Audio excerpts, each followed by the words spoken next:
क्या हाल चल बाबू? गुड आफ्टरनून बाबा। अच्छा गोड़ लगा तनी बाबा। जियत रह जता इहेन कहाला कि गांव के संस्कार आ शहर के संस्कार में फर्क बा। अच्छा तोनी के एगो बात सुन रहे बाबू कि बिहार पुलिस के एग्जाम दे रहा सन रे। हमार ना आई बा। काहे ना आई बे? हमार कुछ एक नंबर कट गुला। अच्छा ते तो आरा रह के पढ़लिस बाबू। आ तोर का भइल बाबू? हम बाबा रात भर मछड़ल मोमबत्ती जरा के पढ़त रही, हमारी रिजल्ट आ गुल बा। अरे जियो हमर धन लाला एकदम देसी लइका लेखा लुक बाबू। अब के कब में तोहर ज्वाइनिंग बाबू? मार्च में ज्वाइनिंग बा। मार्च में तू का करबहू? अब फेल हो गई बाबा। अच्छा चश्मा लगा के घुमो बाबूजी के मोय पैसा बर्बाद बा चश्मा में। ना चश्मा से किल ले रही। अच्छा रिजल्ट ना आई ना? ना, ना। तो का करत हो यारा हो इतना दिन से? आराम से घूमे में कि तारे तनिको संस्कार नहीं के देखो ई लइका मच्छर के अगरबत्ती जरा के आ लइका की रिजल्ट आगुल है।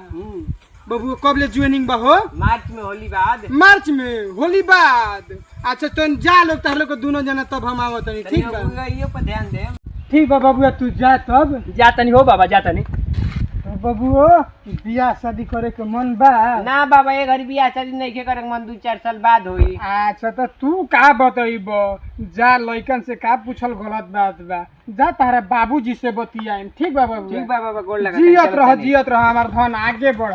देखत अब हो ई देखा ई साला एकर रिजल्ट आगुले नौकरी हो गई। रुका एकरा बाप से बतिया के तनी एगो बिया होने के लड़की है ठार के बतियावत तनी। आ ओकरे करे से शादी से बड़ी अच्छा लड़का है। आ गाँव रह के मेहनत करके पढ़े हो। एगो सरवाना लायक बेटाइला चश्मा लगा लेता।